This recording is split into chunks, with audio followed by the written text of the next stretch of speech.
दीक्षा। जब मैं स्कूल में पढ़ता था, गेंद खेलता था और अध्यापक महोदयों की घुड़कियां खाता था, अर्थात मेरी किशोर अवस्था थी। न ज्ञान का उदय हुआ था और न बुद्धि का विकास। उस समय मैं नशा निवारणी सभा का उत्साहित सदस्य था। नित्य उसके जलसों में शरीक होता, उसके लिए चंदा वसूल करता। इतना ही नहीं, व्रतधारी भी था और इस व्रत के पालन का अटल संकल्प कर चुका था। प्रधान महोदय ने मेरी दीक्षा लेते समय जब पूछा, तुम्हें विश्वास है कि जीवन पर्यंत इस व्रत पर अटल रहोगे? तो मैंने निशंक भाव से उत्तर दिया, हाँ, मुझे पूर्ण विश्वास है। प्रधान ने मुस्कुराकर प्रतिज्ञा पत्र मेरे सामने रख दिया। उस दिन मुझे कितना आनंद हुआ था। गौरव से सिर उठाए घूमता फिरता था। कई बार पिताजी से भी बेअदबी कर बैठा, क्योंकि वह संध्या समय थकान मिटाने के लिए एक गिलास पी लिया करते थे। मैं उन्हें उपदेश देता था, उनसे वाद विवाद करने पर उतारू हो जाता था। एक बार तो मैंने गजब कर डाला था। उनकी बोतल और गिलास को पत्थर पर इतनी जोर से पटका कि भगवान कृष्ण ने कंस को भी इतनी जोर से न पटका होगा। घर में कांच के टुकड़े फैल गए और कई दिनों तक नग्न चरणों से फिरने वाली स्त्रियों के पैरों से खून बहा। पर मेरा उत्साह तो देखिए, पिता की तीव्र दृष्टि की भी परवाह न की। पिताजी ने आकर अपनी संजीवनी प्रदायिनी बोतल का यह शोक समाचार सुना तो सीधे बाजार गए और एक क्षण में ताक के शून्य स्थान की पूर्ति हो गई। मैं देव असुर संग्राम के लिए कमर कसे बैठा था, मगर पिताजी के मुख पर लेश मात्र भी मैल न आया। अपने कॉलेज में अपने व्रत पर दृढ़ रहा। मित्रगण व्यंग भाव से कहते, हाय अफसोस, तूने पी ही नहीं। सारांश यह कि यहाँ मुझे उदार बनना पड़ा। मित्रों को कमरे में चुस्कियां लगाते देखता और मैं बैठा रहता। भंग घुटती और मैं देखा करता।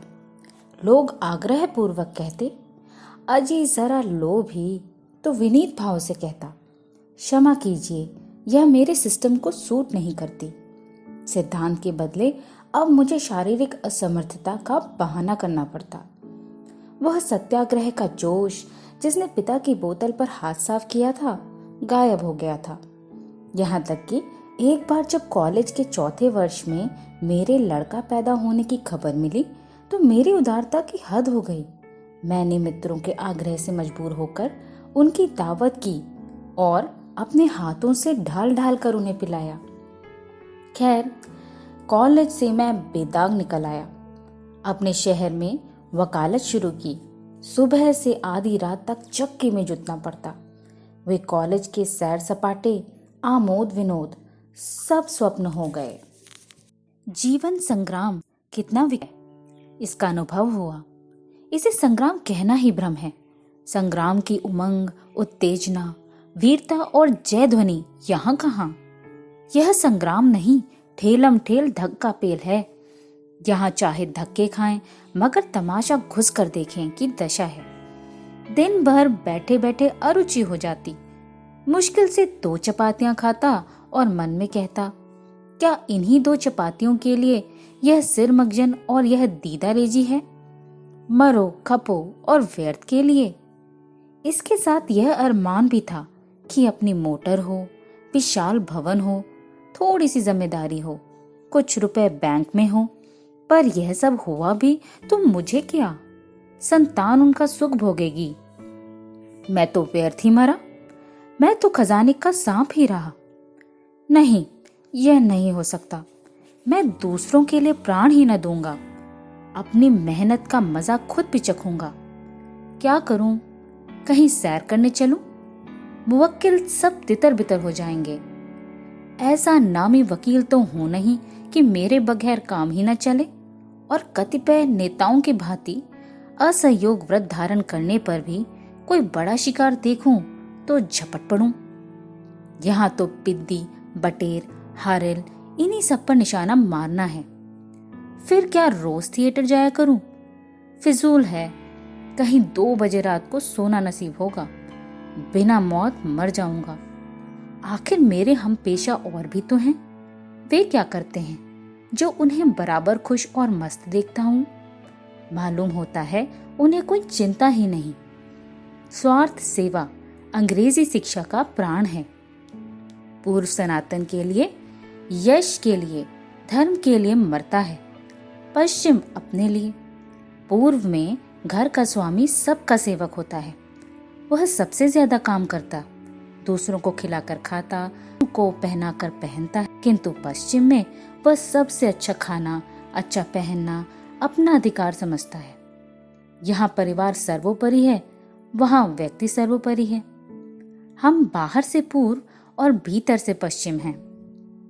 हमारे सत आदर्श दिन दिन लुप्त होते जा रहे हैं।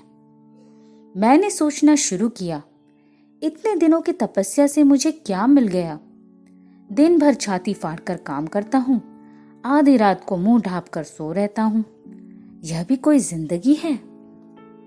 ऐसे जीवन को रहस्यमय बनाने के लिए केवल एक ही उपाय है, आत्मविस्मृति, जो एक क्षण के लिए मुझे संसार की चिंताओं से मुक्त कर दे। मैं अपनी परिस्थिति को भूल जाऊं, अपने को भूल जाऊं, जरा हंसूं, जरा कह कहा मारूं, जरा मन में स्फूर्ति आए। केवल एक ही बूटी ऐसी है जिसमें ये गुण है, और वह मैं जानता हूं। कहाँ की प्रतिज्ञा, कहाँ का व्रत, वे बचपन की बातें थीं। प्राचीन काल में ऐसे व्रत निभ जाते थे जब जीविका इतनी प्राण घातक न थी। लोग हंसेंगे ही ना कि बड़े व्रतधारी की दुम बने थे, आखिर आ गए चक्कर में। हंसने दो, मैंने नाहक व्रत लिया। उसी व्रत के कारण इतने दिनों की तपस्या करनी पड़ी। ऐसे आयोजन करना चाहिए कि लोग मुझे जबरदस्ती पिला दें, जिसमें अपनी शान बनी रहे। जब एक दिन प्रतिज्ञा टूट जाएगी तो फिर मुझे अपनी सफाई पेश करने की जरूरत न रहेगी। घर वालों के सामने भी आंखें नीची न करनी पड़ेंगी। मैंने निश्चय किया, यह अभिनय होली के दिन हो। इस दीक्षा के लिए इससे उत्तम मुहूर्त कौन होगा? होली आई, अब की बहुत इंतजार के बाद आई। मैंने दीक्षा लेने की तैयारी शुरू की। कई पीने वालों को निमंत्रित किया। मित्रगण एक एक करके आने लगे। 9 बजते बजते सब के सब आ बिराजे। उनमें कोई तो ऐसे थे चुल्लू में उल्लू हो जाते थे, पर कितने ही कुंभज ऋषि के अनुयायी थे। पूरे समुद्र सोख बोतल की बोतल गटक पी जाया करते थे। आंखों में सुर्खी भी ना आती। मैंने बोतल, गिलास और गजक की तश्तरियां सामने लाकर रखी। एक महाशय बोले, यार बर्फ और सोडे के बगैर लुफ्त ना आएगा। मैंने उत्तर दिया, मंगवा रखा है, भूल गया था। तो फिर बिस्मिल्लाह हो। साकी कौन होगा? यह खिदमत मेरे सुपुर्द कीजिए, मैंने कहा। मैंने प्यालियां भर भर कर देनी शुरू की और यार लोग पीने लगे। हो हक का बाजार गर्म हुआ। हास परिहास की आंधी सी चलने लगी, पर मुझे कोई ना पूछता था। खूब अच्छा उल्लू बना। शायद मुझसे कहते हुए सकुचाते थे। कोई मजाक से भी नहीं कहता, मानो मैं वैष्णव हूं। इन्हें कैसे इशारा करूं? आखिर सोच कर बोला, मैंने तो कभी पी ही नहीं। एक मित्र, क्यों नहीं पी? ईश्वर के यहाँ आपको इसका जवाब देना पड़ेगा। दूसरा, फरमाइए जनाब, फरमाइए फरमाइए, क्या जवाब दीजिएगा? मैं ही उसकी तरफ से पूछता हूँ, क्यों नहीं पीते? मैं, अपनी तबीयत नहीं जी नहीं चाहता। यह तो कोई जवाब नहीं। कोदो देकर वकालत पास की थी क्या? जवाब दीजिए, जवाब दीजिए दीजिए। आपने समझा क्या है? ईश्वर को आपने ऐसा वैसा समझ लिया है क्या? क्या आपको कोई धार्मिक आपत्ति है? मैंने कहा, हो सकता है। वाह रे धर्मात्मा, क्यों ना हो, आप बड़े धर्मात्मा हैं। जरा आपकी दुम देखूं। मैं, क्या धर्मात्मा आदमियों की दुम होती है? और क्या, किसी के एक हाथ की, किसी के 2 हाथ की। आप हैं किस फेर में? दुमदारों के सिवा आज धर्मात्मा है ही कौन? हम सब पापात्मा हैं। धार्मिक आपत्ति तो आपको हो ही नहीं सकती। वकील होना धार्मिक विचारों से शून्य होने का चिन्ह है। मैं, भाई मुझे सूट नहीं करती। क्या किसी डॉक्टर ने मना किया है? नहीं।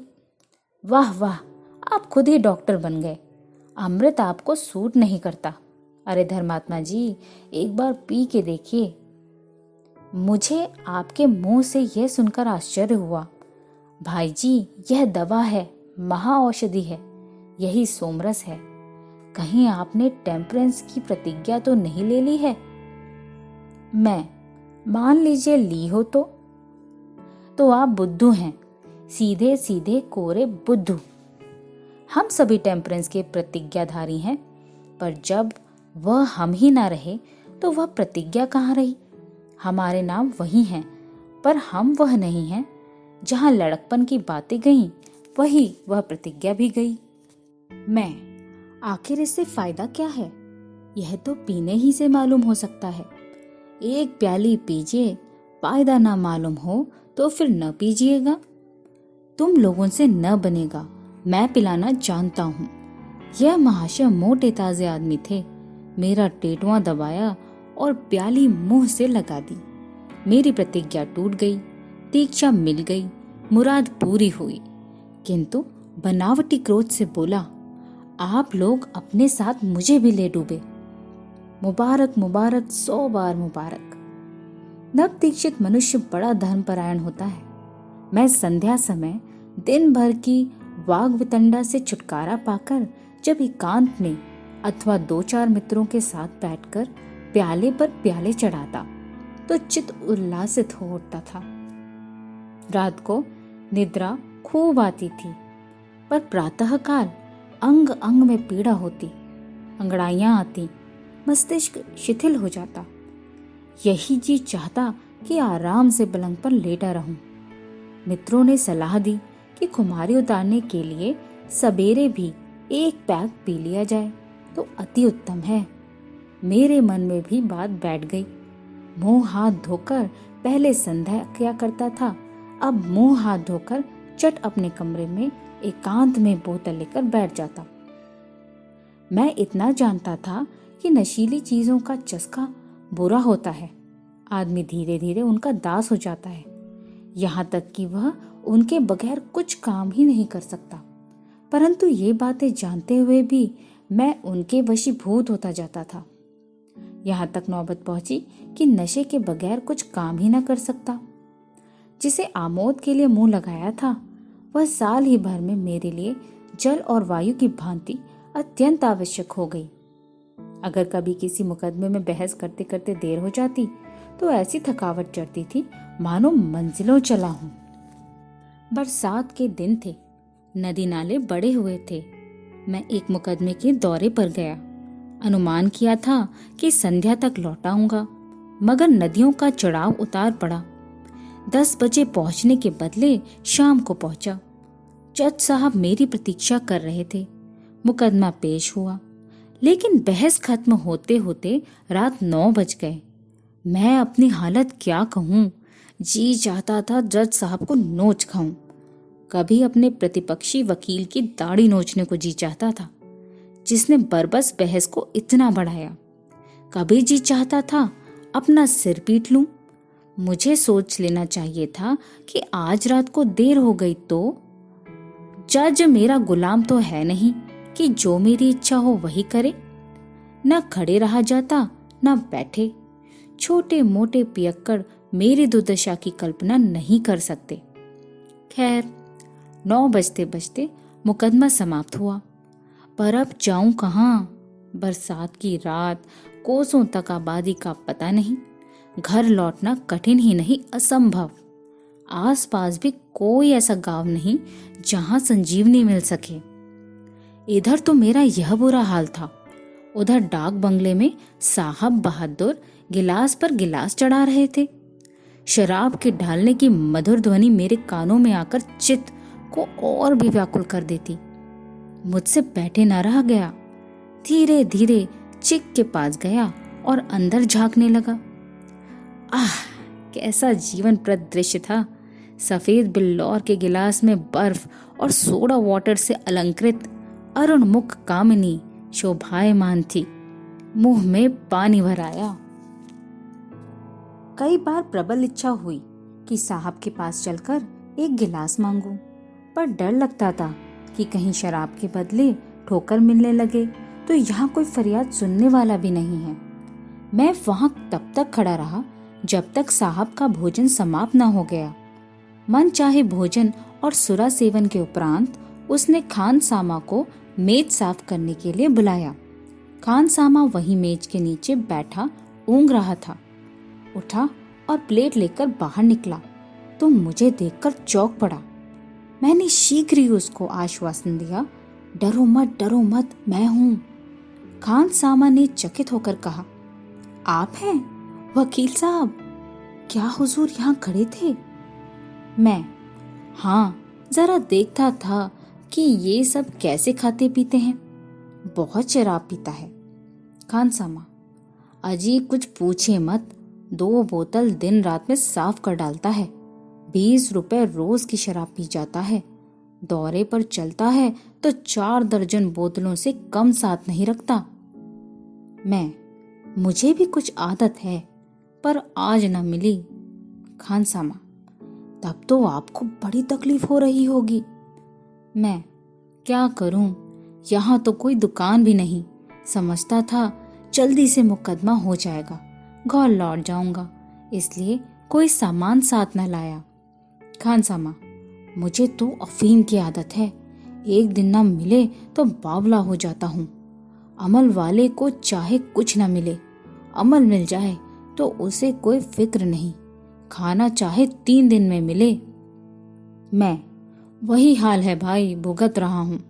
ऐसा मालूम होता है बदन में जान ही नहीं।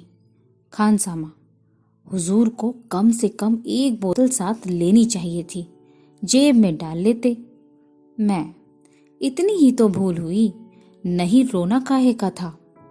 खान सामा, नींद भी ना आती होगी। मैं, कैसी नींद, दम लबों पर है पर न जाने रात कैसे गुजरेगी। मैं चाहता था खान सामा अपनी तरफ से मेरी अग्नि शांत करने का प्रस्ताव करे, जिसमें मुझे लज्जित न होना पड़े, पर खान सामा भी चंट था। बोला, अल्लाह का नाम लेकर सो जाइए, नींद कब तक न आएगी। मैं, नींद तो न आएगी, हाँ, मर भले ही जाऊंगा। क्या साहब बोतलें गिनकर रखते हैं? गिनते तो क्या होंगे। खान सामा, अरे हुजूर, एक ही मूजी है, बोतल पूरी नहीं होती तो उस पर निशान बना देता है। मजाल है कि 1 बूंद भी कम हो जाए। मैं, बड़ी मुसीबत है, मुझे तो 1 गिलास चाहिए, बस इतना ही चाहता हूँ कि नींद आ जाए। जो इनाम कहो वह दूं। खान सामा, इनाम तो जरूर देंगे, लेकिन खौफ यही है कि कहीं भाप गया तो मुझे जिंदा ना छोड़ेगा। मैं, यार लाओ, अब ज्यादा सब्र की ताब नहीं है। खान सामा, आपके लिए जान हाजिर है, पर 1 बोतल 10 रुपए की आती है। मैं कल किसी बेगार से मंगाकर तादाद पूरी कर दूंगा। मैं, 1 बोतल थोड़े ही पी जाऊंगा। खान सामा, साथ लेते जाइएगा हुजूर, आधी बोतल खाली मेरे पास रहेगी तो उसे फौरन शुबहा हो जाएगा। बड़ा शक्की है, मेरा मुंह सूंघा करता है कि इसने पी ना ली हो। मुझे 20 रुपए मेहनताना के मिले थे। दिन भर की कमाई का आधा देते हुए कलक तो हुआ, पर दूसरा उपाय ही क्या था। चुपके से 10 रुपए निकालकर खान सामा के हवाले किए। उसने 1 बोतल अंग्रेजी शराब मुझे ला दी, बर्फ और सोडा भी लेता आया। मैं वहीं अंधेरे में बोतल खोलकर अपनी परित्यक्त आत्मा को सुधा जल से सिंचित करने लगा। क्या जानता था कि विधना मेरे लिए कोई दूसरा ही षड्यंत्र रच रहा है, फिश पिलाने की तैयारियां कर रहा है। नशे की नींद का पूछना ही क्या, इस पर विस्की की आधी बोतल चढ़ा गया था। दिन चढ़े तक सोता रहा। कोई 8 बजे झाड़ू लगाने वाले मेहतर ने जगाया तो नींद खुली। शराब की बोतल और गिलास सिरहाने रखकर छतरी से छिपा दिया था। ऊपर से अपना गाउन डाल दिया। उठते ही उठते सिरहाने निगाह गई। बोतल और गिलास का पता न था। कलेजा धक से हो गया। खान सामा को खोजने लगा कि पूछूं उसने तो नहीं उठा कर रख दिया। इस विचार से उठा और टहलता हुआ डाक बंगले के पिछवाड़े गया, जहां नौकरों के लिए अलग कमरे बने हुए थे। पर वहां का भयंकर दृश्य देखकर आगे कदम बढ़ाने का साहस न हुआ। साहब खान सामा का कान पकड़े हुए खड़े थे। शराब की बोतलें अलग अलग रखी हुई थीं। साहब 1, 2, 3 करके गिनते थे और खान सामा से पूछते थे, एक बोतल और कहाँ गया? खान सामा कहता था, हुजूर, खुदा मेरा मुंह काला करें जो मैंने कुछ भी दगल फसल की हो। मेरे प्राण सूख गए। बहुत दिनों के बाद ईश्वर की याद आई। मन ही मन गोवर्धन धारी का स्मरण करने लगा। अब लाज तुम्हारे हाथ है भगवान। तुम ही बचाओ तो नैया बच सकती है, नहीं तो मझधार में डूबी जाती है। अंग्रेज है, न जाने क्या मुसीबत ढा दे। भगवान, खानसामा का मुंह बंद कर दो, उसकी वाणी हर लो। तुमने बड़े बड़े द्रोहियों और दुष्टों की रक्षा की है। अजामिल को तुम ही ने तारा था। मैं भी द्रोही हूँ, द्रोहियों का द्रोही हूँ। मेरा संकट हरो। अब की जान बची तो शराब की ओर आंख ना उठाऊंगा। मार के आगे भूत भागता है। मुझे प्रतिक्षण यह शंका होती थी कि कहीं खानसामा खुल ना पड़े। नहीं तो मेरी फिर खैर नहीं। मैं मन ही मन प्रतिज्ञा कर रहा था। शराबियों की तौबा नहीं, सच्ची दृढ़ प्रतिज्ञा कि इस संकट से बचा तो फिर शराब ना पीऊंगा। मगर हाय रे दुर्दैव, कोई सहायक ना हुआ।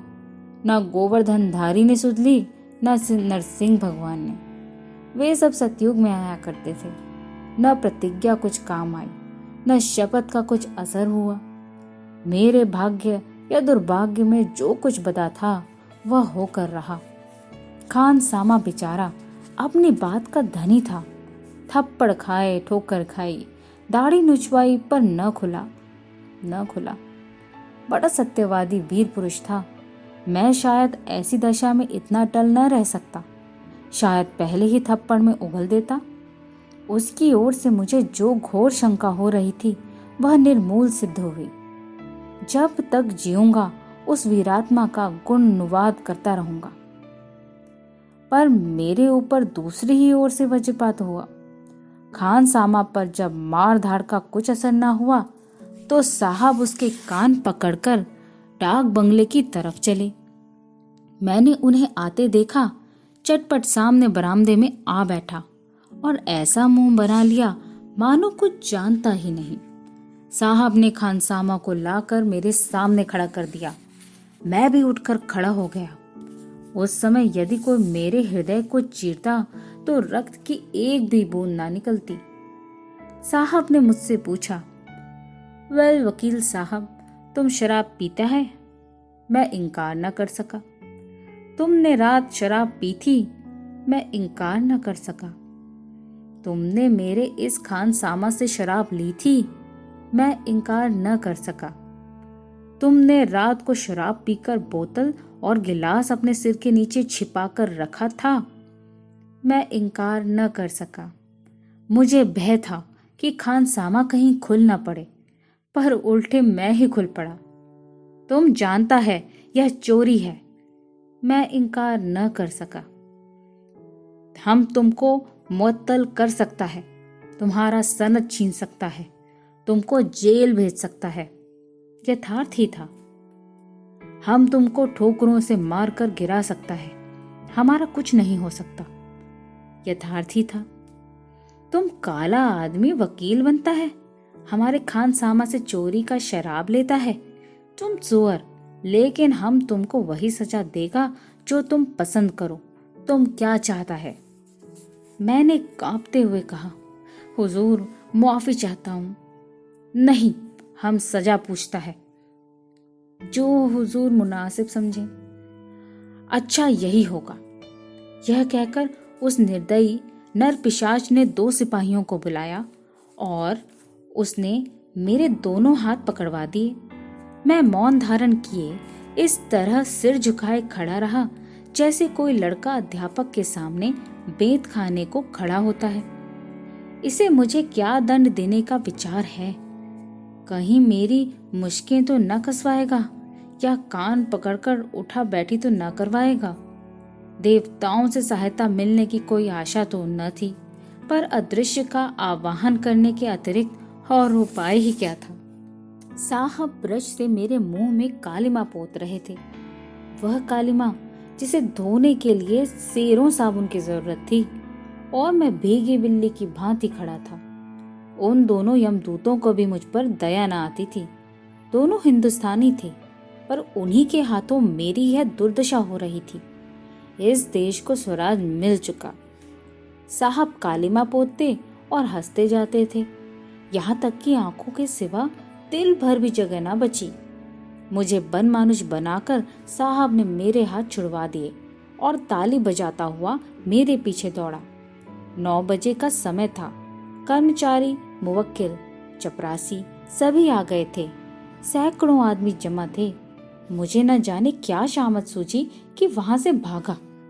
यह उस प्रहसन का सबसे करुणाजनक दृश्य था। आगे आगे मैं दौड़ता जाता था, पीछे पीछे साहब और अन्य सैकड़ों आदमी तालियां बजाते, लेना लेना जाने ना पावे का गुल मचाते दौड़े जाते थे, मानो किसी बंदर को भगा रहे हों। लगभग 1 मील तक यह दौड़ रही। वह तो कहो मैं कसरती आदमी हूँ, बचकर निकल आया, नहीं मेरी तो न जाने और क्या दुर्गति होती। शायद मुझे गधे पर बिठाकर घुमाना चाहते थे। जब सब पीछे रह गए तो मैं एक नाले के किनारे बेदम होकर बैठा रहा। यह सोचता रहा कि इस अंग्रेज पर कैसे अभियोग चलाऊं। यह तो छिपाना ही पड़ेगा कि मैंने इसके खानसामा से चोरी की शराब ली। अगर यह बात साबित हो गई तो उल्टा मैं ही फंस जाऊंगा। क्या हरज है, इतना छिपा दूंगा, शत्रुता का कारण कुछ और ही दिखा दूंगा, पर मुकदमा जरूर चलाना चाहिए।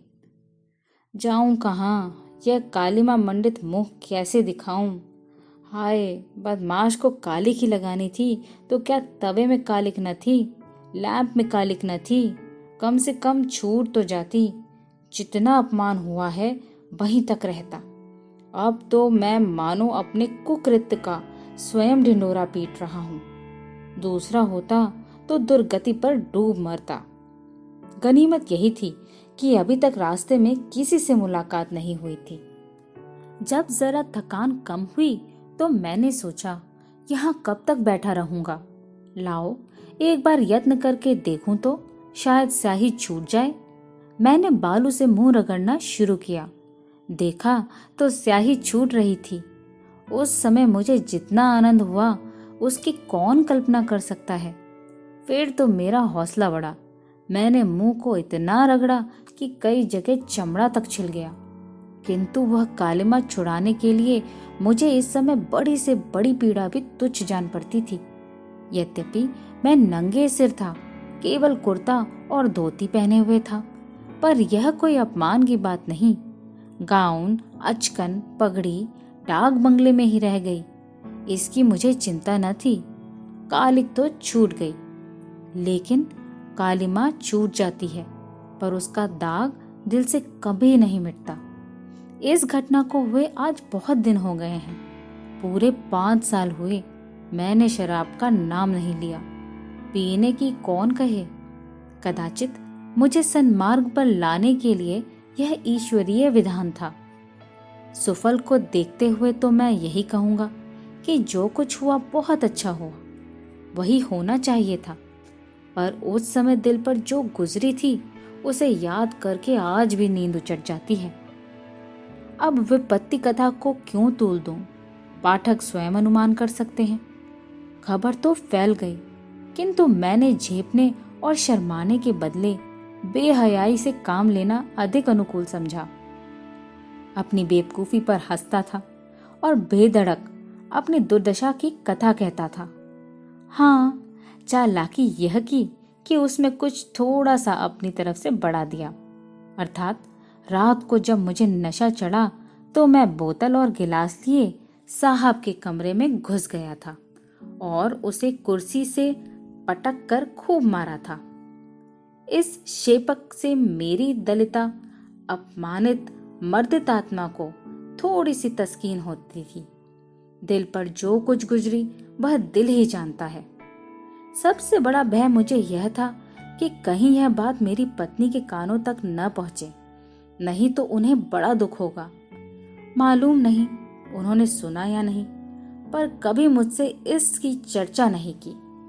आप सुन रहे थे बोलती किताब से प्रेमचंद की कहानी दीक्षा। जल्द ही हाजिर होंगे एक और नई कहानी के साथ। तब तक के लिए अलविदा।